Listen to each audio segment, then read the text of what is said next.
To create a new prospect record in Netsuite, begin by verifying whether or not your potential prospect is already built within Netsuite.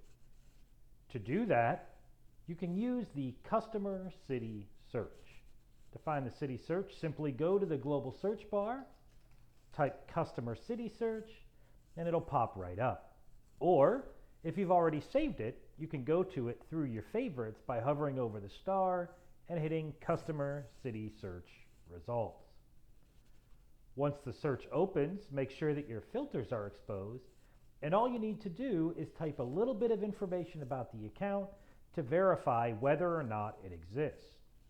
So, if I am looking for the Acme brick in Malvern, I can go about that in a lot of different ways. I can start by just typing Malvern in the city.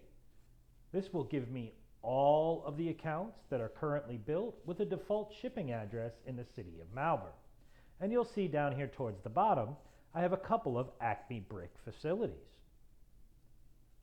If I want to narrow the search a little further, I can then come over to Customer and type the name Acme, and it will give me just the things in Malvern that include the word Acme in the name.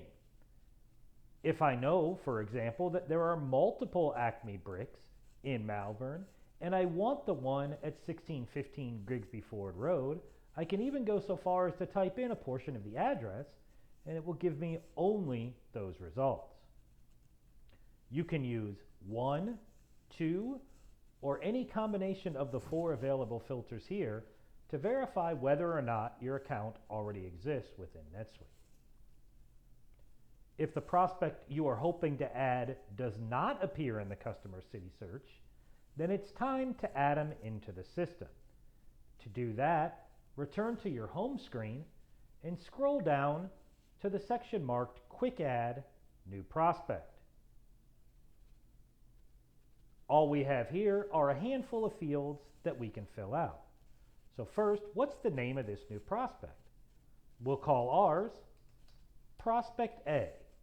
And when I add a prospect, I like to denote what city they're in. So we'll call them Prospect A in Memphis. I then need to decide what subsidiary it's affiliated with. Is this a Franklin contact or a Sloan contact? We'll say that it's Franklin for the sake of this. Next, I want to add any additional comments. For me, I tend to add comments around how I got to know this particular prospect in the first place. So we can say that the reason I'm aware that this prospect exists is that they called the office asking about valves. Some other things I might put here are received a PIEB Interlinks lead, or passed this facility while driving through Memphis. I then have some optional fields like the email address, phone number, or web address I want to associate with this prospect. While these fields are not required, make sure that you do add some sort of contact information, or we'll never be able to reach out and follow up with this opportunity. So we'll say that this particular prospect's corporate email address is prospecta@prospecta.com, and that their phone number is 999-999-9999. If they have a website, maybe prospecta.com is a good thing to add into their web address as well. The sales rep should default to your name if you're an assigned sales rep, or to house if you are not. Once you have filled out at least the 2 required fields and any other optional fields that you'd like to capture, simply hit the Save button. And now that prospect has been added. To verify, go up to the global search and type the name of your new prospect. We'll call it Prospect A Memphis, and there it is right there. We can click on it, and we'll see the prospect form right before our eyes.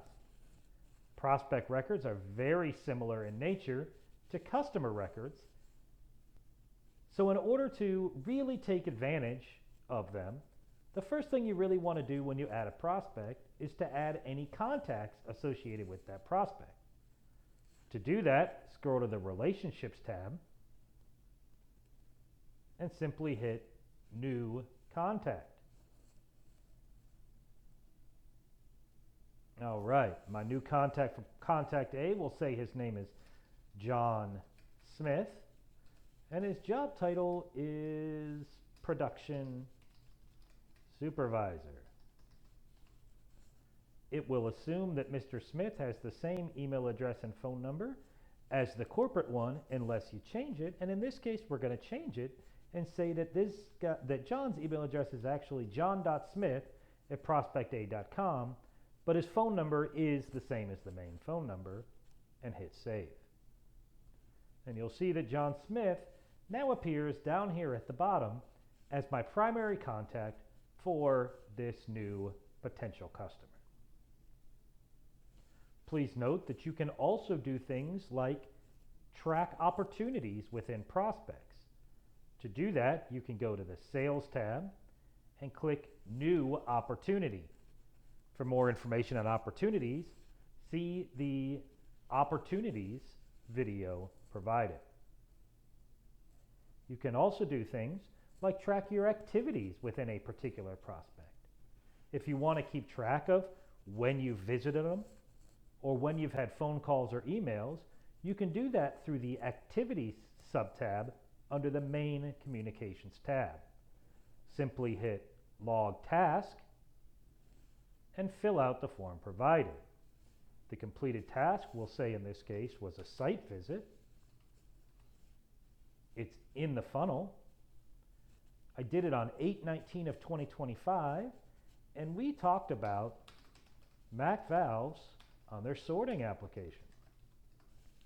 The next action step in this particular scenario is to demonstrate the Mac Advantage using animations. And then all I'll have to do is hit save. Now anytime I go back to this prospect record, I'll know that I did do a site visit for this prospect on August 19th. Thank you so much for watching, and if you have any questions about prospects within NetSuite, don't hesitate to reach out. Thank you.